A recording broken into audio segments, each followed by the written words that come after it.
भगवान कहते कि हे अर्जुन, यह योग ना तो बहुत खाने वाले का, ना बिल्कुल ना खाने वाले का, और ना बहुत शयन करने वाले का, ना बिल्कुल ना शयन करने वाले का, कि सदा जागने वाले का सिद्ध होता है। ऐसा नहीं है। आप भोजन नहीं करो, भोजन त्याग दो कि मैं तो भगवान को प्राप्त कर लूँगा, संभव नहीं है।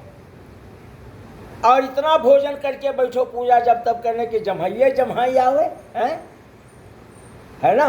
तो कहा ना कि अल्प भोजन स्वान निद्रा विद्यार्थी सुलक्षण, और ठास भोजन चाप निद्रा विद्यार्थी को लक्षण। बिना खाए आते हैं जमाई, बिना खाए आते कौन नहीं, ये बात नहीं हो रही। बात भगवान कह रहे हैं कि कोई कहे कि मैं अधिक खा पी करके बैठूं तो मुझे प्राप्त कर लेगा, और कोई कहे मैं सब कुछ छोड़ करके बैठूं तो मुझे प्राप्त कर लेगा।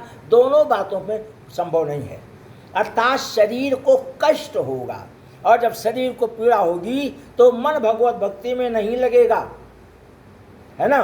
तब लोग वही कहते हैं कि ले लो आपन कंठी माला, भूखे भजन ना होए गोपाला।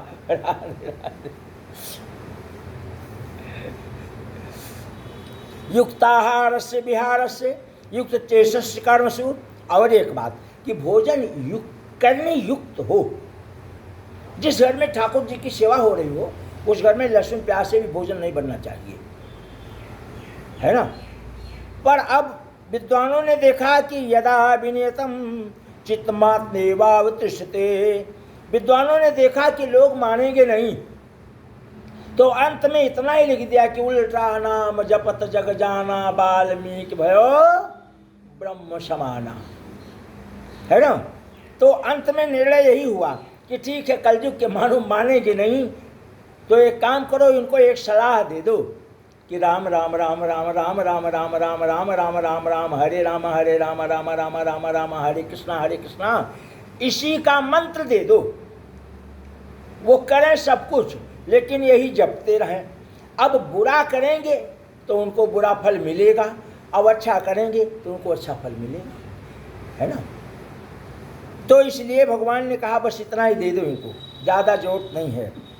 यथा दीप, आज पंटानी का निमंत्रण है ना, कल का है ना, कल का है। हाँ। अच्छा ठीक है। यदा दीपो निमातस्थो नेयंगते सोपमा स्मृता। अब जो इस वीडियो को सुनेगा वो बोलेगा महाराज जी खुद ही लगे हुए हैं कथा के साथ कि भोजन कब मिलेगा, भोजन कब मिलेगा। तो भाई सत्य है, भोजन तो समय पर होना चाहिए।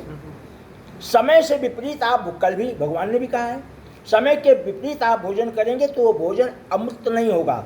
समय पर प्राप्त किया गया भोजन अमृत है, और कहीं शुद्धतम में शुद्ध है तो अमृत में भी अमृत है। यंत्रो परमते चित्तम निरुद्धम योग सेवया, यत्र चेवात्मनात्मानं पश्यन्नात्मन तुष्यते।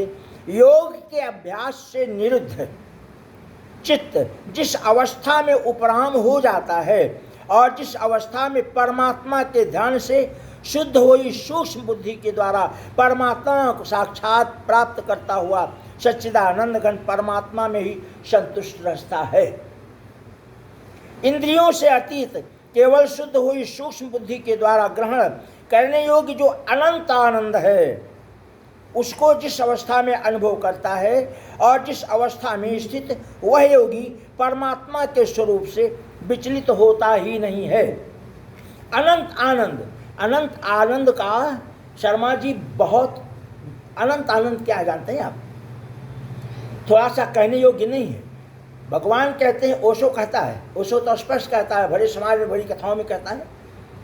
ओशो कहता है कि आनंद का अर्थ क्या है? पति पत्नी के मिलन के समय जो आनंद होता है, जब आत्मा परमात्मा का मिलन होकर के वो आनंद प्राप्त हो, तब समझो कि भगवान की प्राप्ति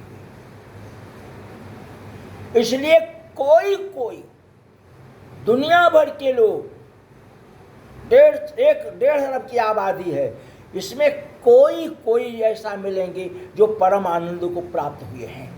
और जब वो परम आनंद को प्राप्त कर लेंगे तो उनको कहीं आने जाने की जरूरत नहीं है, वो वहीं बैठे रहेंगे, उनके लिए वहीं सब कुछ होगा। और शास्त्रों का तो वर्णन कहता है कि अभी तक परम आनंद को कौन प्राप्त किए? जो वास्तव में भगवत भक्ति में है। और भगवत भक्ति में जब हैं तो भक्तमाल कहता है कि यही राजस्थान के एक महात्मा थे। वो महात्मा मान सिंह के समय की बात है। वो महात्मा ऐसे गरीब थे कि जो मिट्टी के पात्र में प्रसादी करते थे, मिट्टी के पात्र से पानी पीते थे, मिट्टी के पात्र में पानी रखा जाता था और मिट्टी के पात्र में जल भर करके अपने बाल को उनका पूरा परिवार संभालता था। इतने गरीब थे और हाथों से संभालता था, कंघी भी नहीं मिलती थी। मान सिंह के जमाने की बात है। और ऐसे महात्मा जब नहा धो करके तैयार होते थे तो बाल स्वरूप धारण करके, भगवान बाकायदे लिखा हुआ है भक्तमाल में, अभी नाम याद आ जाएगा, बाकायदे आ करके बाल स्वरूप भगवान खड़े हो जाते थे और उनको भी स्नान कराते थे, उनको चंदन मंदन लगाते थे और फिर गोदी में लेकर के उनको दुलारते थे और ज्ञान देते थे, भगवान को ज्ञान देते थे। ये इसी राजस्थान की घटना, ऐसे संत। तो मान सिंह को जब ये सूचना मिली तो मान सिंह चल करके आया, पहले अपने लोगों को भेजा कि भाई जा करके देख के आओ कैसा स्थान है, कौन है, क्या है, क्या व्यवस्था वहाँ किया जाए। तो सबको मना कर दिया। तो मान सिंह स्वयं चल करके आया और मान सिंह ने कहा कि महाराज, और जब मान सिंह आया तो जो भगवान थे ना गोदी में बैठे थे, फुर गायब हो गए, अंतर्ध्यान हो गए।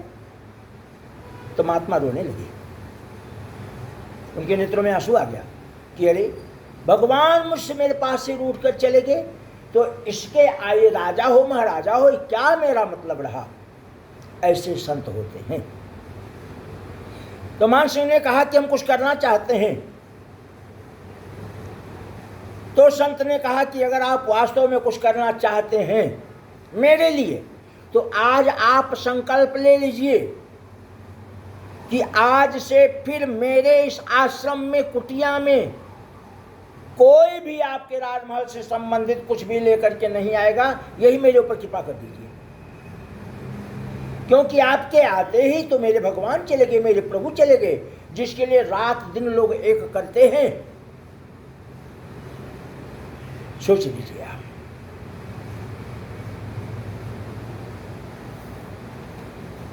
शनैः शनैः रूपमर्वेद बुद्धयादिति गृहीतया आत्मसंस्थं मनः कृत्वा न किंचित विचिंतेत।